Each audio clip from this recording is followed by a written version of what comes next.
خبز كومبلي محشي بحشوة هايلة، يقدر وحده يكون عشاء، ولا بغيتو تختمو الزين زيدوا معاه شريبة في هذا البرد. تبعوني. جبت فرينة القمح الكامل من ماما لا تي 50 غلافها خضر، وماذا بكم تدخلوها في التغذية نتاعكم خاطرش مفيدة وصحية ومعمرة بالألياف.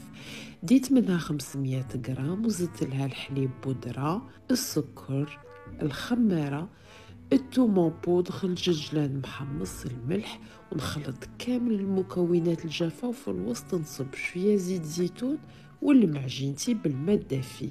وعجينتي ساهلة مهلة، ما تعب ما والو. خبطتها كيما سفنج مدة 2 دقائق وخليتها تخمر في بلاصة دافية مدة ساعة. وانتخ طون غادي نوجد الحشو اللي معمر بالخضرة. ديت ربطة مليحة نتاع السلق، غسلتها وقطعتها وغادي ندبلها في شوية زيت زيتون منسمة بالثوم. نتبل بالملح والفلفل حتى يدبل هذاك السلق والماء نتاعه ينشف. انا دايما نبغي نطيب السلق بهاد لا فاصون باش يبقى محافظ على فايدته. ديروا هكذا خير ملي تغلوه. وهنايا جبت ربيطه نتاع البصل الخضر نقطعه ونزيده مع التالي للسلق، نعطيه برك تقليبه خفيفه ما نطيبهش بزاف هكذا باش يبقى محافظ على ديك البنه الفخاش نتاعه. ومن بعد نحط لافارس نتاعي بجهه باش تبرد مليح قبل ما نخدم بها. ومن بعد ساعة عجينتي خمرت وضعفت مليح في الحجم نتاعها. نرش مون بلان دو ترافاي بالفرينة باش تعاوني في الخدمة، ونقطع عجينتي لزوج نصاص.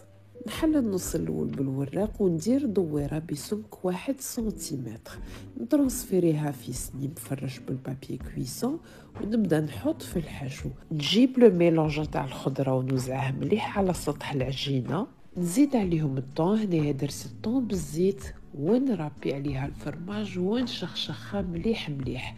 ومن بعد نحل النص الزوج نتاع العجين ونغطيه بهذاك الحشو، نقرص على الاطراف باش يتسوداو، ونجيب ان بول نحطه في النص باش يقيديني كي نبدا نقطع في الخبزه.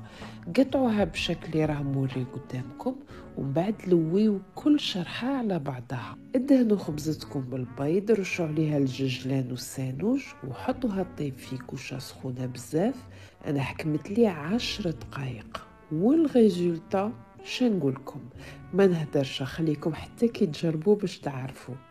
À la prochaine!